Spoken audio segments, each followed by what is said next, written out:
Hello छात्रों मित्रों, आप सभी को नमस्कार। I am Mahipal sir. देखिए पहले छात्रों, हम आज लेते हैं जीव विज्ञान के कुछ महत्वपूर्ण क्वेश्चन हैं जो कई कई बार पेपर में आ चुके, तो थोड़े लॉन्ग क्वेश्चन हैं। पिछली वीडियो में हमने जो है आपके पास शॉर्ट क्वेश्चन जो मल्टीपल चॉइस क्वेश्चन थे एमसीक्यू, उनकी एक वीडियो आपके पास भेजी थी। मुझे उम्मीद है कि आपने उसको ध्यान से देखा होगा ताकि आपको परीक्षा में कोई प्रॉब्लम ना हो। उसी क्रम में आगे बढ़ते हुए आज हम लेते हैं कुछ लॉन्ग क्वेश्चन। जैसे प्रश्न हमारा दिया हुआ है, प्रकाश संश्लेषण किसे कहते हैं? प्रकाश संश्लेषण के लिए आवश्यक विभिन्न घटकों का नाम लिखिए। ये प्रश्न जो है देखो 2013, 14, 15, 17, 18, 16, 17 और 21 में पेपर में आया हुआ है। या दूसरे रूप में इसको ऐसे भी कह सकते हैं, प्रकाश संश्लेषण की परिभाषा लिखिए तथा इस क्रिया की रासायनिक अभिक्रिया का समीकरण बताइए। अब देखिए कितना मोस्ट इम्पोर्टेंट प्रश्न है। आंसर है इसका, प्रकाश संश्लेषण वह उपचायक क्रिया है जिसके द्वारा अकार्बनिक सरल यौगिकों जल तथा कार्बन डाइऑक्साइड को प्रकाशीय ऊर्जा द्वारा कार्बोहाइड्रेट के रूप में बदल दिया जाता है।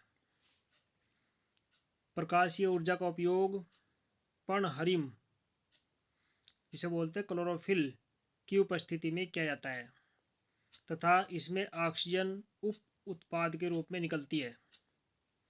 इनके प्रकाश संश्लेषण की प्रक्रिया जो है वो दिन में सूर्य के प्रकाश में होती है, जिसमें ऑक्सीजन उत्पन्न होती है और कार्बन डाइऑक्साइड ग्रहण की जाती है। ये हरे पेड़ पौधे के द्वारा होती है जब दिन के समय। अब देखिए इसकी समीकरण दे रखी, समीकरण है आपके पास 6CO2 प्लस 12H2O। तो ये प्रक्रिया जो है सूर्य के प्रकाश में हो रही पड़ रही थी क्लोरोफिल की उपस्थिति में। C6H12O6 ये बन गया आपका ग्लूकोज, 6H2O जल और 6O2 ये होगी आपकी ऑक्सीजन। ये दिया हुआ है 6O2। विभिन्न घटक कौन कौन से हैं इसके? प्रकाश संश्लेषण के लिए पदार्थ अति आवश्यक है। कौन कौन से घटक है? नंबर 1 सूर्य का प्रकाश, नंबर 2 कार्बन डाइऑक्साइड, नंबर 3 जल और नंबर 4 क्लोरोफिल। ये इसके लिए मुख्य घटक हैं। ये बड़ा मोस्ट इम्पोर्टेंट प्रश्न है, आप इसे याद करें। इसी क्रम में अगला क्वेश्चन हमारे पास दिया हुआ है जो बड़ा इंपॉर्टेंट है, रसांकुर कहाँ होते हैं, इनका क्या महत्व है? या ये प्रश्न जो है कई रूपों से पूछा गया। रसांकुर का प्रमुख कार्य लिखिए, या रसांकुर क्या है, ये कहाँ पाए जाते हैं, इनका क्या कार्य है। 2018 और 2016 के पेपर में आया हुआ है। तो देखिए रसांकुर क्या है। रसांकुर छोटी आंत में विशेषकर शेषांत्र में पाए जाते हैं, इसे बोलते हैं इलियम। ये आंत के अवशोषण तल को अत्यधिक लगभग 10 गुना बढ़ा देते हैं। इस प्रकार ये पचे हुए भोजन के अवयवों के अधिक अवशोषण में सहायता करते हैं। नेक्स्ट क्वेश्चन है, अवशोषण तथा स्वांगीकरण में क्या अंतर है? ये 2016 में और 2018 में पेपर में आया हुआ क्वेश्चन है। आहार नाल में पचित भोजन के अणुओं के विसरित होकर रुधिर में पहुंचने की क्रिया को अवशोषण कहते हैं। क्यों? जबकि पचे हुए भोजन को अवशोषित कर कोशिका के जीव द्रव्य तक पहुंचाने के बाद भोजन के तत्वों को कोशिका में जीव द्रव्य के स्वरूप में विलीन होने की क्रिया को स्वांगीकरण कहते हैं। तो ये हमारे पास परिभाषा है, अवशोषण और स्वांगीकरण में क्या अंतर है। देखो अवशोषण का सीधा हो गया, आहार नाल में पचित भोजन के अणुओं के विसरित होकर रुधिर में पहुंचाने की क्रिया को अवशोषण कहते हैं। दूसरे नंबर पर जबकि पचे हुए भोजन को अवशोषित कर कोशिका के जीव द्रव्य तक पहुंचाने के बाद भोजन के तत्वों को कोशिका में जीव द्रव्य के रूप में विलीन होने की क्रिया को स्वांगीकरण कहते हैं। ये प्रश्न मैंने 2 बार रिपीट किया, उम्मीद करता हूँ कि आपको ये प्रश्न अवश्य ही याद हो गया होगा। तो आप जो है इस तरीके से अच्छे अच्छे क्वेश्चनों को याद करते जाइए। देखिए नेक्स्ट क्वेश्चन दिया हुआ है, कौन सा एंजाइम प्रोटीन पाचन में सहायक है, या किन्हीं दो प्रोटीन पाचक एंजाइमों के नाम लिखिए। ये प्रश्न जो है आपका 2010 में, 2018 में, 2021 के पेपर में आया हुआ है। आंसर है इसका, आमाशय के जठर रस में पेप्सिन तथा अग्नाशयिक रस में अक्षारीय माध्यम में ट्रिप्सिन प्रोटीन पाचन में सहायक है। तो इस प्रकार से जो आप इस प्रश्न को याद करें। देखो, आमाशय के जठर रस में अम्लीय माध्यम में पेप्सिन तथा अग्नाशयिक रस के अक्षारीय माध्यम में ट्रिप्सिन प्रोटीन पाचन में सहायक हैं। तो प्रोटीन पाचन में सहायक एंजाइम हमारे पास कौन कौन से हैं? पेप्सिन और ट्रिप्सिन है। नेक्स्ट क्वेश्चन हमारे पास है, संतुलित आहार से क्या तात्पर्य है? 2017 में और 2019 के पेपर में आया हुआ है। संतुलित आहार, संतुलित आहार वह आहार है जिसमें शरीर की वृद्धि, विकास, कार्य तथा स्वास्थ्य संरक्षण के लिए सभी आवश्यक तत्व विद्यमान हैं। ये तत्व उसमें सही मात्रा व गुणों में संतुलित रूप में पाए जाते हैं, तो उसे बोलते हैं संतुलित आहार, जिसमें सभी तत्वों की मात्रा समान रूप से संतुलित होती है। नेक्स्ट क्वेश्चन दिया हुआ है, संतुलित भोजन को निर्धारित करने वाले 4 मुख्य कारकों के नाम लिखिए। 2017 के पेपर में आया हुआ है। तो कौन कौन से कारक है? नंबर 1, व्यक्ति की आयु। जो भोजन संतुलित भोजन को निर्धारित करने वाले मुख्य कारक है, नंबर 1 व्यक्ति की आयु, नंबर 2 लिंग, नंबर 3 व्यक्ति के शरीर का आकार, और नंबर 4 है जलवायु, और नंबर 5 है शारीरिक श्रम। नेक्स्ट क्वेश्चन दिया हुआ है, अंतरनासिका पट किसे कहते हैं? ये 2013 के पेपर में आया हुआ है। 2018 के पेपर में भी आया हुआ प्रश्न है। अंतरनासिका पट किसे कहते हैं? इसका क्या कार्य है? देखो, चेहरे पर स्थित नासिका 2 बाह्य नासा छिद्रों के द्वारा बाहर खुलती है। नासिका के मध्य एक नासा पट होता है, इसे अंतरनासिका पट कहते हैं। नासिका का मतलब है जो हमारे नाक हैं, सामने मुंह पर जो है 2 छिद्र होते हैं जो बाहर की ओर खुलते हैं। इनके मध्य में एक नासा पट होता है, जिसे अंतरनासिका पट कहते हैं। इसमें नासा गुहा 2 भागों में बट जाती है। अंतरनासिका पट से एक चिपचिपा पदार्थ, म्यूकस जिसे बोलते हैं, निकलता है, जिसके कारण धूल के कण उस पर चिपक जाते हैं, जिससे शुद्ध ऑक्सीजन ही शरीर के अंदर आती है। तो नासापट में जो है देखो, जितने भी पदार्थ बने हुए हैं वे सभी कहीं ना कहीं हमारे लिए सहायक सिद्ध होते हैं। जो चिपचिपा पदार्थ निकलता है उसका सबसे महत्वपूर्ण कार्य क्या है कि शरीर के अंदर जो जाने वाली ऑक्सीजन है उसे शुद्ध और सही रखना। धूल मिट्टी आदि के कणों को वो अंदर नहीं जाने देता है, यानी कि शुद्ध वायु हमारे शरीर में पहुंचती है। नेक्स्ट क्वेश्चन हमारे पास है, NADP का पूरा नाम लिखिए। NADP, देखो N का मतलब है निकोटिनेमाइड, A का मतलब है एडिनिन, D का मतलब है डाई, और न्यूक्लियोटाइड फास्फेट, ये इसका पूरा नाम है। Nicotinamide, adenine, di, nucleotide phosphate. Next question है, ATP तथा ADP का पूरा नाम लिखिए। देखो, ATP और ADP का पूरा नाम, ATP क्या होता है? एडिनोसिन ट्राईफास्फेट, और ADP का पूरा नाम है एडिनोसिन डाईफास्फेट। तो इस प्रकार से ये क्वेश्चन भी 2012 में, 2018 के पेपर में आया हुआ है। बड़ा मोस्ट इम्पोर्टेंट क्वेश्चन है। देखो नेक्स्ट प्रश्न हमारे पास दिया हुआ है,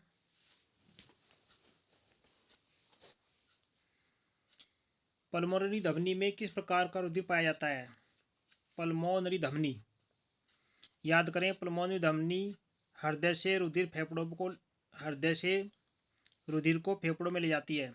अतः इसे अशुद्ध ऑक्सीजन रहित रुधिर होता है। तो पल्मोनरी धमनी में जो है अशुद्ध रक्त होता है। नंबर अगला प्रश्न दिया हुआ है, रुधिर दाब किसे कहते हैं? रुधिर दाब वह दाब है जो बाएं निलय के संकुचन से मुक्त रुधिर द्वारा वाहिनियों की भित्ति पर लगाया जाता है। धमनियों में यह अधिक होता है तथा धीरे धीरे कोशिकाओं में रुधिर के पहुंचने पर कम होने लगता है तथा शिराओं में सबसे कम होता है। रुधिर दाब के कारण ही धमनियों में रुधिर कोशिकाओं के द्वारा शिराओं तक पहुंचता है।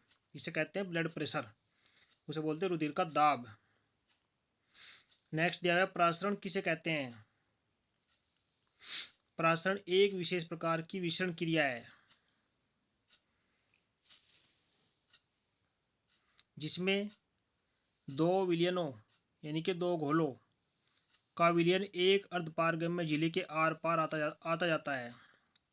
इस क्रिया में दो अनुक्रियाएं सम्मिलित है। नंबर 1 अंतःप्रासरण क्रिया और नंबर 2 बहिःप्रासरण क्रिया।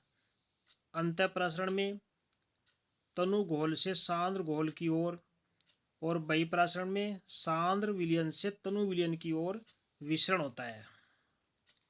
नेक्स्ट क्वेश्चन हमारे पास दिया हुआ है, उच्च संगठित पादप में वहन तंत्र के घटक क्या हैं?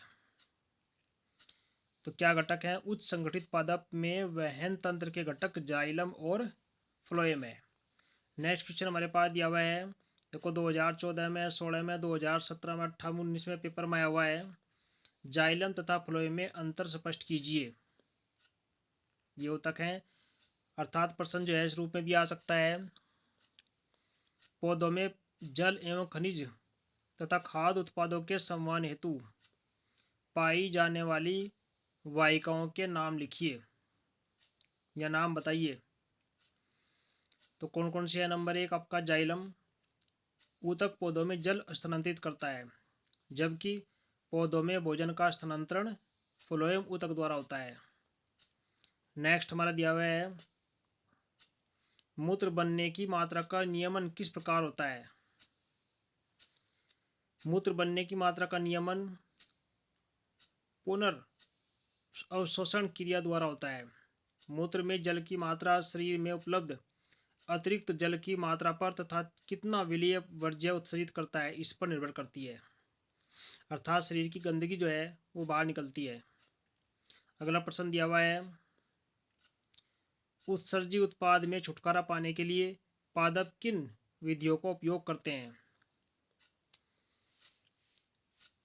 देखो दिया हुआ है आपके पास, उत्सर्जी उत्पादों में छुटकारा पाने के लिए पादप प्रकाश संश्लेषण, वाष्पोत्सर्जन, उन पत्तियों का गिरना जिनमें वर्ज्य पदार्थ एकत्र रहते हैं आदि क्रियाएं करते हैं।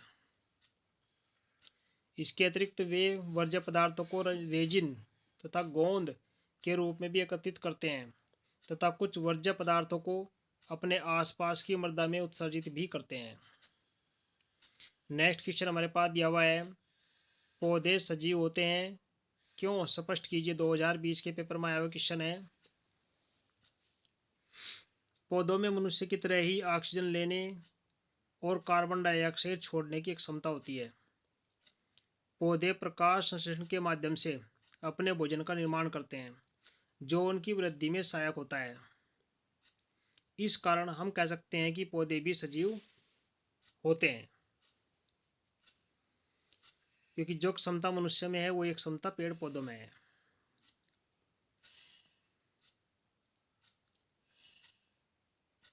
तो देखिए नेक्स्ट क्वेश्चन दिया हुआ है, वसा का पाचन आहारनाल के किस भाग में होता है? उस पाचक रस का नाम लिखिए जो वसा के पाचन में सहायक होता है।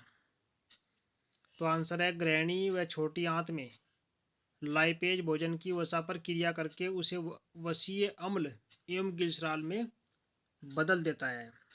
तो ये हमारे पास वसा का पाचन आहारनाल किस भाग में होता है? ग्रहणी व छोटी आंत में। नेक्स्ट क्वेश्चन है हमारे पास जो 2016-2018 के पेपर में आया हुआ है, 17 में भी आया हुआ है। धमनी तथा शिरा को परिभाषित कीजिए। रुधिर परिसंचरण के लिए हृदय एक पंप के समान कार्य करता है। जिन वाहिनियों में रुधिर को भेजता है उन्हें धमनियां कहते हैं। धमनियां ऊतकों में पहुंचकर कोशिकाओं में बढ़ जाती है तथा बाद में एकत्रित होकर शिराओं का निर्माण करती हैं। शिराएं रुधिर को वापस हृदय में लाती हैं। यानी कि धमनी जो है रुधिर को हृदय से शिराओं में लेकर जाती हैं, शरीर के भागों में लेकर जाती हैं, और शरीर के विभिन्न भागों से जो जो रुधिर को वापस लाया जाता है वो करती हैं काम शिराएं। और धमनियां रुधिर को शरीर के सभी भागों तक ले जाती हैं और शिराएं वापस लेकर आती हैं। नेक्स्ट क्वेश्चन जो है बड़ा इंपॉर्टेंट क्वेश्चन है। लार में पाए जाने वाले एंजाइम का नाम लिखिए और बताइए इसके क्या कार्य हैं। देखो, लार में एमिलेज एंजाइम पाया जाता है, जिसे बोलते हैं एमिलेज, जो स्टार्च को ग्लूकोज और माल्टोज में तोड़ देता है। मानव तथा कुछ अन्य स्तन पोषियों के लार में एमिलेज पाया जाता है, जो पाचन में सहायक होता है। पौधे एवं कुछ बैक्टीरिया भी इस एंजाइम को पैदा करते हैं। नेक्स्ट प्रश्न देखिए जो आपके लिए हम लेकर आए हैं, बड़ा ही मोस्ट इम्पोर्टेंट प्रश्न है जो 2010, 16, 18, 21 और 2011 के पेपर में आया हुआ है। वो है विटामिन्स। विटामिन्स की परिभाषा लिखिए। जल में घुलनशील 2 विटामिनों के बारे में लिखिए। या यह प्रश्न जो है इस प्रकार से भी आ सकता है, विटामिन के प्रकार लिखिए, उनके नामों का भी उल्लेख कीजिए। या इस प्रकार से भी आ सकता है, विटामिन्स क्या हैं, इनके प्रमुख प्रकार तथा मानव जीवन में इनके महत्व का संक्षेप में वर्णन कीजिए। अब देखिए हेडिंग है विटामिन्स। विटामिन्स जटिल कार्बनिक पदार्थ हैं जो शरीर को प्रतिरक्षा प्रदान करते हैं। इनकी कमी से अपूर्णता रोग होता है, जिसे बोलते हैं डेफिशिएंसी डिसीज। यानी कि विटामिनों की कमी से कोई ना कोई रोग अवश्य होता है। अपूर्णता रोग नाम है। इन्हें वृद्धि कारक ग्रोथ फैक्टर भी कहते हैं। विटामिन्स के 2 मुख्य प्रकार हैं। नंबर 1 जल में घुलनशील विटामिन। कौन कौन से है? विटामिन बी और विटामिन सी। नंबर 2 वसा में घुलनशील विटामिन। कौन कौन से विटामिन है? विटामिन ए, डी, ई और के। अब शॉर्ट में जो है हम आपको बताते हैं मानव जीवन में विटामिन का महत्व। हम जानते हैं कि विभिन्न पोषक तत्व हमारे भोजन को संपूर्णता प्रदान करते हैं और विटामिन का उसमें खास महत्व है। आहार में किसी भी विटामिन की कमी किसी भी बीमारी को न्योता होती है। इसलिए हमारे खाने में हमारे शरीर के अंदर किसी विटामिन की कमी नहीं होनी चाहिए। दरअसल विटामिन जो है विटामिन का मुख्य कार्य है हमारे भोजन को ईंधन में परिवर्तित करना है, जिससे शरीर में खाया हुआ खाना ठीक ठाक से पच सके, शरीर को सही रूप में ऊर्जा मिल सके, साथ ही शरीर को निरोग रखा जा सके। हमारे भोजन में उपलब्ध सभी पौष्टिक तत्वों का लाभ भी शरीर को सही ढंग से मिल सके, यह कार्य भी विटामिन्स का ही है। इसलिए विटामिन्स जो है हमारे जीवन में बहुत महत्वपूर्ण है। नेक्स्ट क्वेश्चन दिया है हमारे पास, निम्नलिखित विटामिन्स के स्रोत एवं उनकी कमी से होने वाली व्याधियों का वर्णन कीजिए। जैसे विटामिन ए है, B1 है, सी है, डी, यानी विटामिनों के बारे में वर्णन है। किन्हीं 4 विटामिनों के नाम, स्रोत और कार्य लिखिए। ये प्रश्न जो है 2 प्रकार से पेपर में आया हुआ है, 2013 में, 15 में और 2018 के में भी आया हुआ है। 2021 में भी इसमें से कुछ पूछा गया है। अब देखिए उत्तर दिया हुआ है हमारे पास, किन किस का विटामिन का वर्णन करना, ए का, B1 का, सी का। अब सबसे पहले हम बताते हैं आपको विटामिन ए। विटामिन ए के स्रोत जो है गाजर, हरी सब्जियां, मछली का तेल, अंडे और आदि हैं। इसी कमी से जो है रतौंधी, शारीरिक वृद्धि व भार में कमी, कॉर्निया, त्वचा की कोशिकाओं की सल्की भवन में कमी होती है, सल्की भवन आदि ये बीमारियां इसमें होती हैं। कॉर्निया यानी कि आँखों की रोशनी की कभी महत्वपूर्ण योगदान है जो इस विटामिन की कमी से होता है। नेक्स्ट है विटामिन B1 जो अनाज, फलियां, मांस व अंडे में पाया जाता है। इसी कमी से बेरी बेरी रोग होता है। नेक्स्ट है विटामिन सी, आंवला, संतरे, नींबू आदि में पाया जाता है। इसी कमी से स्कर्वी रोग, मसूड़ों में रुधिर स्राव व शरीर के भार में कमी होती है विटामिन सी की कमी से। नेक्स्ट है विटामिन डी, सूर्य का प्रकाश, मक्खन, दूध, मछली का तेल आदि में पाया जाता है। इसी कमी से जो है सूखा रोग, आष्टी, ओमेलेशिया आदि बीमारियां होती हैं। तो इस प्रकार से जो है प्यारे छात्रों, हमने जो है आपको जैव प्रक्रम के लेसन में से महत्वपूर्ण कुछ शॉर्ट क्वेश्चनों के बारे में समझाया। नेक्स्ट वीडियो में जो है हम आपके पास इसी लेसन के जो महत्वपूर्ण लॉन्ग क्वेश्चन है, जो कम से कम 8-8 10-10 बार पेपर में आ चुके, उनके लिए आपको समझाएंगे। आप जो है वीडियो को ध्यान से देखें और शुरू से लेकर के आखिरी तक अपने सभी प्रश्नों को अच्छे तरीके से याद करें। पेपर की जो है साइंस में और मैथ में हम आपकी पूर्ण रूप से तैयारी करा देंगे। आपके सामने कोई समस्या नहीं आएगी। बस ये है कि आप शुरू से लेकर आखिर तक वीडियो को ध्यान से देखिए, आराम से सुनिए। कुछ प्रश्न ऐसे होते हैं, कुछ बातें ऐसी होती हैं प्यारे छात्रों, जो कि सुनने के बाद ही याद जाती हैं। तो आप जो है वीडियो को लाइक करें, शेयर करें। धन्यवाद। जय हिंद, जय भारत।